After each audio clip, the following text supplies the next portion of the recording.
Hey, I'd like to welcome you to another episode of Mission Matters. My name is Adam Torres, and if you'd like to apply to be a guest in the show, just head on over to missionmatters.com and click on Be Our Guest to Apply. All right, so today I have Patrick Laing on the line. He's founder and CEO at Certainty Management and also host of a show on Voice America, which is new. It's recently launched, and we're definitely going to talk about that. So, hey, Patrick, first, just want to say welcome to the show. Happy to be here, Adam. Thanks. Okay, Patrick. So I'm excited to get into Certainty Management, of course, your firm. We'll talk about the new radio show. Congrats on that. And of course, we will talk about the new book that you'll be launching with Mission Matters. And just for all the audience, just so you know, this will be the first of a two-part interview that I'll be doing with Patrick. So today we're going to skim the surface a little bit on the book, but we'll bring him back to do a deep dive once the book is live. But we'll start this episode, Patrick, the way that we start them all with our Mission Matters Minute. So, Patrick, we at Mission Matters, we amplify stories for entrepreneurs, executives, and experts. That's our mission. Patrick, what mission matters to you? Well, we are by trade a cost reduction firm. And so our entire focus is to help increase profitability for our clients. We use the mantra profitability, protection, and purpose because we help increase our profitability through our cost reduction work, through our deep discount benefits, et cetera, et cetera. But we also use what we do to help raise funding for nonprofits. We realized we could do more than just make an income. We can make a difference. So we can literally raise unlimited zero-cost funding for any organization in need. So if we have a mission that matters, it's to help strengthen our clients and help strengthen our communities in the process. It's great. Love bringing mission-based entrepreneurs on the show to share why they do what they do, how they're doing it, and really what we can all learn from it so that we can all benefit and grow together. So again, great to have you on. So I want to go a little bit further back in your career to start us off. Where did the idea of entrepreneurship or being a business owner, where did that start for you? Well, I actually grew up in a family business. My parents were entrepreneurs for a long time. Spent some time in network marketing, or actually Amway distributors years and years ago, and had a fairly successful career with that long before it was even well known. They eventually started a franchise that they built and grew all over the country, had franchisees overseas as well. Wow. And so I grew up in that business as a child and as a teenager, and got to kind of be a fly on the wall and watch my parents go through the struggles and the triumphs of owning their own business. Yeah. When did you start with Amway? I'm just so curious. I have a funny story for you. I didn't ever do it myself personally, but my parents were in it probably in the 70s. I mean, it was. Yeah, I'm a big Amway fan. I remember that was one of my first really, I would say, exposures to other business people. And I was really young. I mean, I was in seventh grade, and I remember my parents were they were approached to see if they wanted an opportunity, and they're like, "Adam, do you want to do this?" And I was like, "I'm in. Come on!" So I remember selling all of my parents' friends and everybody else different Amway products, and I was getting paid in obviously. The distributorship was not under my name. It was under my parents' supervision and all the way it's supposed to be. But I remember making my first little coins with Amway. So I have a big affection for that company and the leaders within it. I mean, it's just great people. Well, they do or did a really great job of building a sales force, right? Of inspiring people and helping them dream the dream and so forth. They did a lot of things well. I think everybody's had good and bad experiences with being invited to a pool party or a barbecue and finding out it's an Amway presentation. But there's a lot of good things that came out of that business, and they made many millionaires. So they're still one of the largest, most successful direct sales organizations in America. I don't personally do anything with them, never really have, but my parents did some 50 years ago. So it was fast forwarding. So fast forwarding into your career as an entrepreneur a bit, and Yeah. obviously with the benefit of hindsight, right now there's a lot of a lot of transition going on, right? So some people are accidental entrepreneurs because maybe their previous source of income isn't there anymore, or maybe some people are finally taking that leap and to go out there and they want to go out there and do something on their own. So obviously, a lot of transition going on. What kind of things, with the benefit of hindsight, would you say to that next group of entrepreneurs that's going out there and really trying to stake their claim? What kind of advice would you give them? Well, our show we just launched that you mentioned, Finding Certainty, it Mhm. focuses on two main pillars, and in effect answer this question. The first Mhm. is that small businesses and entrepreneurs need to be willing to evolve. They need to be willing to think outside the box and consider new technologies and new relationships. You're not going to get anywhere if you're stuck in a rut, or if you're Yeah. closed-minded. And so that's the first thing. I mean, there's some phenomenal technologies today that can automate your marketing and can make can outsource the typical work and time consuming things that Mhm. you can pay someone a minimum wage to. Find a virtual assistant that can help with that. Yeah. There's things that you can do to make it much more likely that you'll succeed at business today. Mm. And the second thing is you have to work with others. You have to link arms. And I'm a Mhm. firm believer we need to work together more in our country. There's a big, we spend way too much time and energy focused on our differences, but there are a lot of things we have in common. We all agree that we want small Mhm. business to succeed, right? We want nonprofits to thrive. We want our kids to be Mhm. safe at school. And so if we can think outside the box and be willing to change and evolve and grow and work together to get there, we can Mhm. accomplish some amazing things to increase the likelihood that when someone goes into business, they actually succeed at business. Mm. Well said. And while we're on your radio show, I want to go a little bit further there. So, Finding Certainty on Voice America. Tell me a little bit more about the vision for your show. I believe it's recently launched. Yes. It is. We just had our first premiere episode last Friday. Oh, So come on! every Congrats. How does it feel? I think it was fantastic. Actually, the sound engineer, when we were done, said it was one of the best first shows he's ever heard. It made me feel good to hear. Ah, He said that's there's, amazing. usually people stumble and they're nervous, and I've been interviewing people and managing teams and running sales meetings and so forth for 30 Mhm. years. So it's a pretty easy transition for me, but I felt like yeah, I have a lot to learn. I'm sure they'll continue to get better, but we had a good time. So Well, lucky you. My first episode was terrible. It's still out there. I interviewed. I was so scared. I interviewed the other co-founder here, Shirag. I was like, Shirag, you're the first one. I don't know how to do this. We're going. And he was a that's good awesome. sport. He's like, all right, we're doing it. It always helps to interview a friend, right? Yeah. They're So going to so cut let's you get some back slack. into the vision for the show. You mentioned the two pillars, but let's go a little bit further for the concept. So tell us a little bit more about how you plan to evolve the show. Yeah, the show came about because I was a guest on another host show. His name is Frank Hellring. He runs a Voice America show called Business Buzz. Hmm. And when we were done, he said, your message of empowering small businesses and helping give back to nonprofits in the process, he said, I think that message would resonate. He said, I think Yeah. you'd be good on radio for one thing, but I think that message is really something people need. They're Hmm. looking for answers. They're looking for certainty, which is our Yeah. catchphrase. Our company is certainty management. And so he said, I can get you an audience with the general manager if you want. Let's see if they like the concept. And long story short, they did. We got a unanimous approval from the Hmm. board, and we decided to put together the show because small businesses are in crisis. We've Hmm. lost 50% of our nonprofits have gone out of business. There's Wow. a third of the restaurants in New York have closed their doors. I mean, the list Hmm. goes on.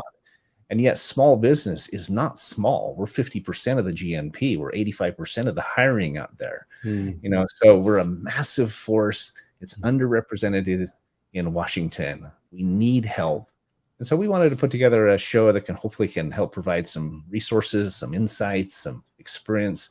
A Hmm. lot of it learned from the hard knocks of of entrepreneurship, and help shorten the learning curve for Yeah. businesses out there. That's ultimately what it comes down to. We want to help more of them to be successful, because if we can strengthen them, we strengthen our Mhm. communities, we strengthen our nation. So, And I feel like you hosting the show, not just because of, your talent in running meetings and things like that for 30 years, but you have a unique vantage point because you're working with small businesses through certainty management like every day. So you're we do. seeing, what's going on, especially and also on the nonprofit side, as you mentioned. So you're seeing what's going on. So you have maybe a unique pulse over and above what you can read in the headlines of what's really going on in the market. Am I off on this? No, you're absolutely right. Part of the vision of Voice America is to have real businesses running real talk shows. And so they Yeah. want to have people who are in the trenches, right? People who are really out there doing, not just talking about something, but actually talking about what they're doing. And so, I grew up in a family business, as I said. I've owned my own companies, two different consulting firms, done Yeah. my fair share of sales and marketing, been in Mhm. management within corporate America and small business. The variety that I've had throughout my life has given me a fair amount of insight, right? I've made a lot of mistakes. I've had some phenomenal mentors. All of that combines to give me some unique insights. We've got some really extraordinary guests coming on the show that are far more talented than me, but I'm going to open up their brains and get them to share. And I think it's going to be a really valuable resource, and it's going to be a lot of fun too. I mean, it's fun interviewing people and So sharing now, so their now that experience. on the other side of the mic, what would you tell to those that are out there watching this that have always considered it, but just have never taken that step or that leap? And I don't mean it has to be a radio show. It could be a Facebook Live. It could be a podcast. It could be whatever. But for that person that has that message or that thing that they want to get out there, but just haven't really taken that step, like what kind of things would you tell them? Well, first and foremost, it's all about your listener much more than it is about you. I Mm, asked Frank on our premiere episode Friday. I said, I asked him about his 1 minute elevator speech. What does yeah. he say when he meets a new person? And I loved his response because he said, it's all about them. He says, I want to get Mm, to know them. So I ask a lot more questions than I do mm, talk about myself. He says, we have to remember we have two ears and one mouth. We have to remember that it's all about relationships. And so that's the first thing, is really be interested in other people and learn how mhm. to be a good listener, right? Learn how Yeah. to ask good questions. I struggle with that because I like to talk, right? And so I think anybody in sales, we tend to forget that equation of two ears and one mouth. But if Mhm, we can remember that and do a better job at being a more active listener, I mhm. think that's a really good start. So So I want to jump around here a bit. Let's get into the book. We'll spend a little bit of time on that here today. So I'm really excited to have you in upcoming Mission Matters Business Leaders release. When I saw your background, when I saw what you've done and how you're helping business owners, I think I had a lot of the same inclinations that Voice of America did when they discovered you. They're like, oh my gosh, like this is perfect. Like we have to get this message out there. We have to amplify this story and these words. So that was my initial feel. So first off, for the book, what's your concept for the writing in the chapter that you'll submit? you know this, but the chapter that I wrote is focused on accountability. Mhm.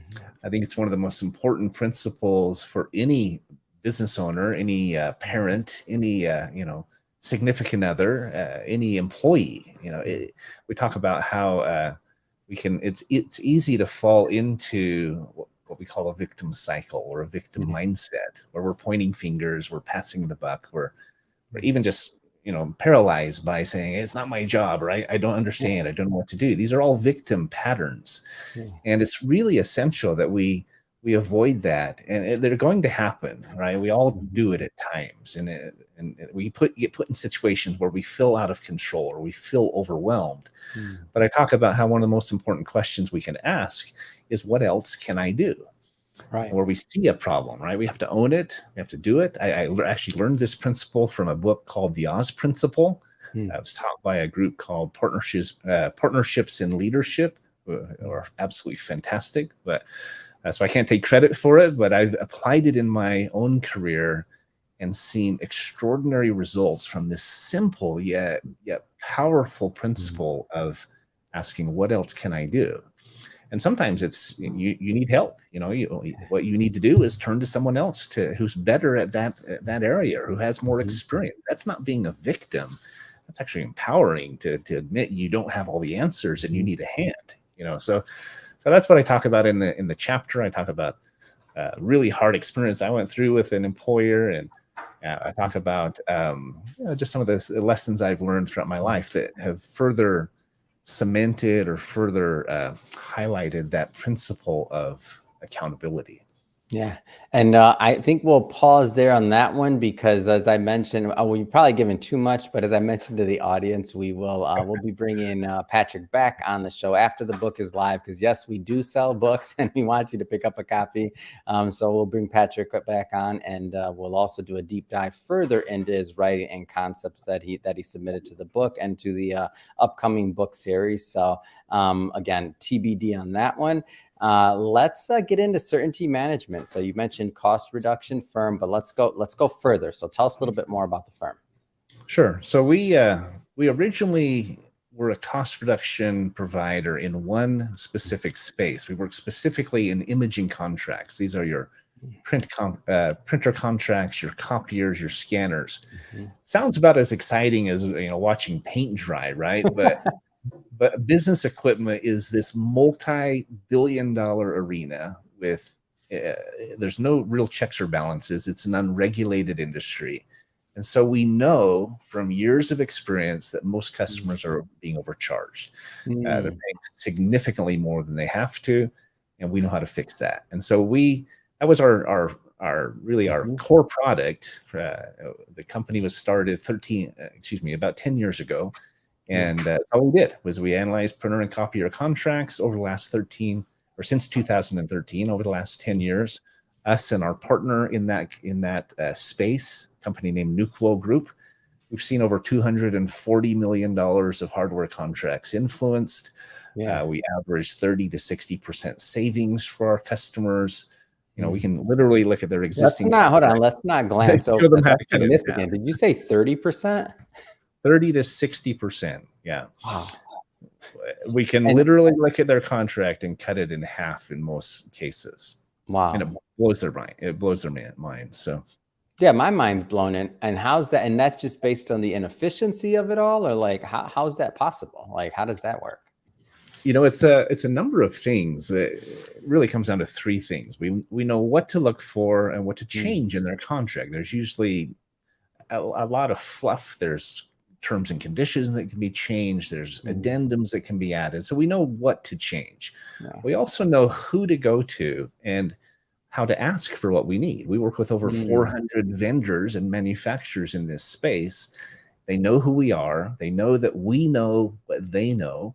And so it changes the conversation completely. They don't try to play games with us. It's not even what I call negotiation, because all the cards are on the table. Lastly, we have the collective buying power of all of our clientele. We have public companies and large universities and so forth, law firms and hospitals, and the list goes on. But collectively, we have a very big footprint. And so we qualify for promotions and discounts and pricing tiers and so forth that most clients can't get on their own. Doesn't matter how big they are. You could be a public company, but you plus all of our other clients will always be larger. And so it's those three things. It's knowing what to change, who to go to, and having that collective leverage or buying power that makes the difference. And so that's where we cut our teeth, but we've expanded since there. But that is really where we started as a cost reduction firm, focused in that one area alone. So tell me about the expansion and kind of how this evolved. Well, it's funny. I was laughing with one of my partners about this yesterday, because we used to wear it like a badge of pride that we do one thing and we do it really well. And even when customers ask this, because you just save a customer $200,000 or something, the first question out of their mouth is, "Can you help me in any of these other areas? Can you help me with my insurance or my?" That's when you know you're doing good work, though, is when they say, "Hey, can you help me with this?" or "Can you help me with something else?" Our entire business has come from referrals because of that exact fact. We do zero advertising to speak of, but it's all been word of mouth. And so for a long time, though, we said this is the only thing we do. And finally, we said, why are we doing this? There's great companies out there we could partner with and provide additional services.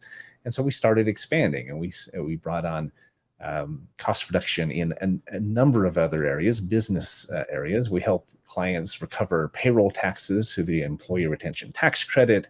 We help customers, we can go back and do a 3-year audit on their expenses and help them recover funds that way. We can renegotiate ongoing prices in their business bills, their personal bills. We have a wholesale travel division. The list goes on, but it's been a really smart and a really enjoyable process, because we just feel like we're offering our clients so much more value now.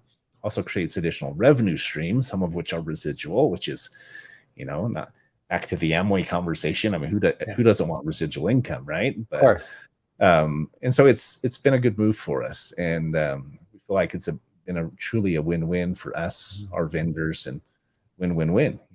Most of all for the clients. Where did this idea or this focus to work with nonprofits, like, how did that come about? It's a really great question. We, we've always wanted to have our own social impact, affect our communities. We felt like we were doing that through our cost reduction. We've served nonprofits from a cost reduction standpoint. For sure. But we were sitting at I can remember the day, we were sitting at a table in a cafe up in the mountains, Rocky Mountains, looking out over Salt Lake Valley and up in Utah. And we were with the development director for a nonprofit named Operation Underground Railroad. Fantastic organization. They help combat child sex trafficking and slavery, and they're just amazing. But we were talking to him about how we could lower their costs and put some money back in their pockets. And he said, it was him who said, I don't think you're even scratching the surface of what you could do for nonprofits. Wow. He said, you could use what you're doing to help raise funding for nonprofits. And I mean, the hairs were standing up on my arm, I'm telling you, as we were talking, because I believe it was inspired. I feel like it was given to us, right? And our whole Certainty Partners program, which is what we call it, evolved out of that conversation to where now we come in, we do work for nonprofits, we donate a portion of the earnings back to them. If they refer us to a board member, for example, or a donor, we do our work for them. We donate a portion, as much as 50%, back to the nonprofit. And we encourage the donor to match our donation. So it could literally be 100% of our earnings on a job that gets channeled or directed to the nonprofit.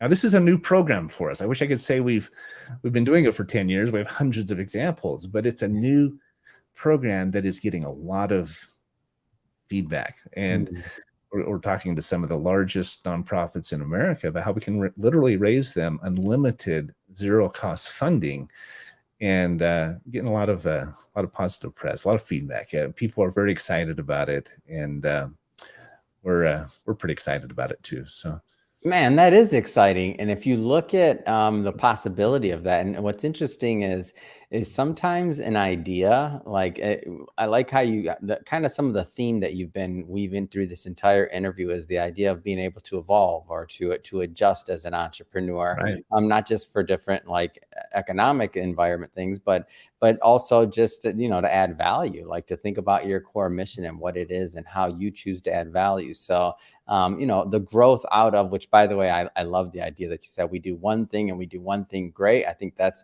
a good thing, because many go the opposite route and they try to do many things, and it maybe not always the best on those many things. So if you can master one thing and then branch out, to me, that's always my preference. But now that you continue to branch out and continue to find different ways to add value, I just think it's exciting. I think it's exciting to see what happens next, especially working with these nonprofits. Yeah, it's I started to say how I wish we could say we've been doing this for 10 years and it's a proven model, but what's encouraging is that it is founded in work that we've done for many, many years. We know that it works. It's not a question of will this work or not. It's based on a proven model. We know we can come into an organization, cut their costs. It's at zero out-of-pocket cost to them. There's no upfront costs, no out-of-pocket costs. We're paid out of the savings. and they literally don't even have to change vendors. So there's zero Yeah. downside to these customers. And so it's this brilliant model, not to toot our own horn. It wasn't our idea, Yeah. but it's just this brilliant model because see, most cost reduction comes at a cost. People have to cut out payroll programs or God forbid Mhm. people. With Mhm. ours, we call it no downside cost reduction because they don't have to pay anything up front, anything out of pocket. They don't have to switch vendors. Right. In most cases, they come out of it with an updated fleet of devices or an updated relationship, better terms and conditions, more money on their bottom line. There's just literally zero downside. And there's zero chance of it going wrong because they already have these relationships, Mhm. right? All we're doing is getting them better pricing, better terms, and educating them a little bit on how it could be working better for them. So Mhm. we've never had a customer that was upset at us or had a bad experience. That's why we get so many referrals. Yeah. It's kind of a perfect storm when it comes to business. We have no inventory, we don't have overhead, we just have happy customers, and so it's kind of crazy, to be honest. What are some of the, or I should say, what are the types of companies or firms that get the most value out of working with you and your team? I mean, whether it's size or industry, is this only for enterprise? You mentioned publicly traded or middle market, or is the small business fit in this equation as well? Like, how does that work? Well, it does. With the uh, imaging technology contracts, the larger the company, the better. Mid and large organizations, because the more devices they have, the bigger the contract, the more we can do. But a lot of what we do is really ideal and really focused on the small to mid-sized companies. Our Mm, cost reduction is great for them, right? We have a benefits division where I can provide deep discount benefits for mm, 1099s and gig workers and sole proprietors or small mhm, businesses with 5, 10, 20 employees, where there's a huge problem in America where mm, many, about 50 million about 50 million Americans have mhm, no insurance, right? Or they're mhm, underinsured. It's not because they don't want it, it's because they can't afford it. mm, Now, the average income is about $3,600 a month in America, and the average family insurance policy is 1,200. How do they mm, pay for that, right? So we have options that can give them unlimited access to mm, a physician, $10 copays for less than $100 a month. And I have mm, a mental health plan. It's $30 a month that they can have as many counseling appointments as they need, zero deductible. Now, mm, that's a big need in America today, especially coming out of COVID. And so we've negotiated these programs that are affordable, that are streamlined, that are simple, they're robust, and mm. it's one of the ways that we're again creating more certainty in our customers' lives. It's absolutely fantastic. We're very excited about that side of the business, and we're just trying to make a difference. We realize we could do more than make income. We could make a difference. We could do more than do business. We could do some good.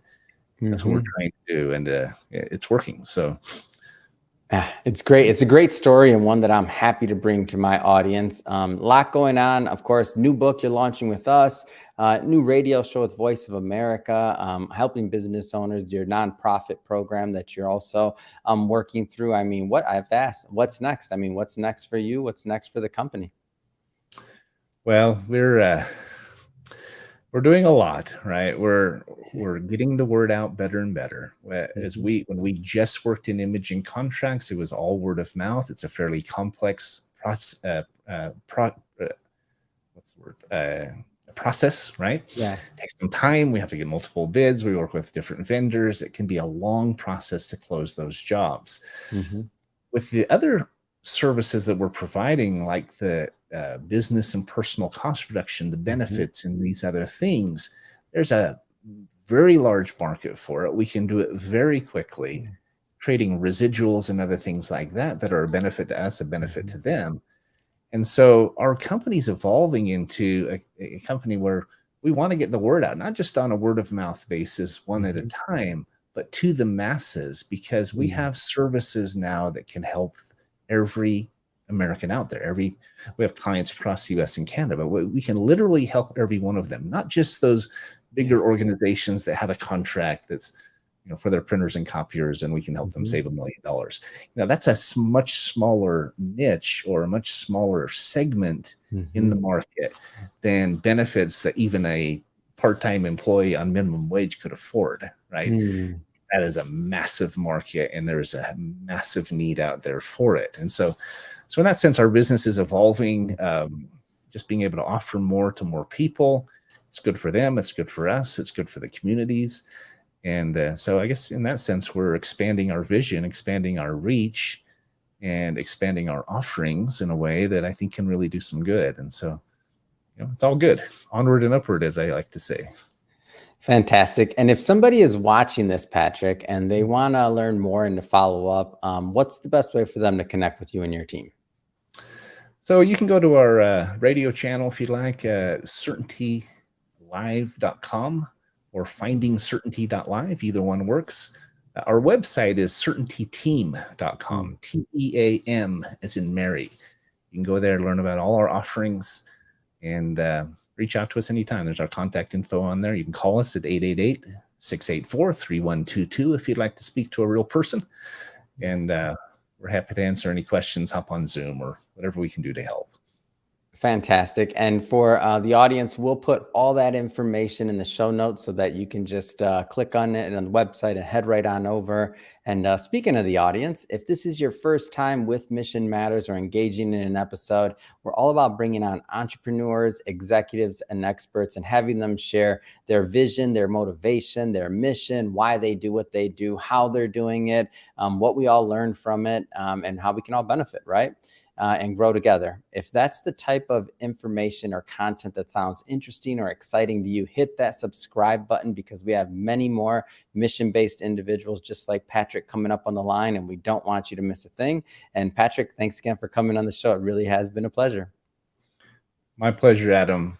I will say this, when I was invited to be in Mission Matters, I was honored. I appreciate that. But I've been really impressed with the entire process, your team, the technology you have, just the thought that's gone into this. It gives you, I think, giving authors the opportunity to publish, be a part of something as respected as Mission Matters. It's an honor. So I appreciate you having me a part of it, and looking forward to the book coming out. So awesome. We appreciate you.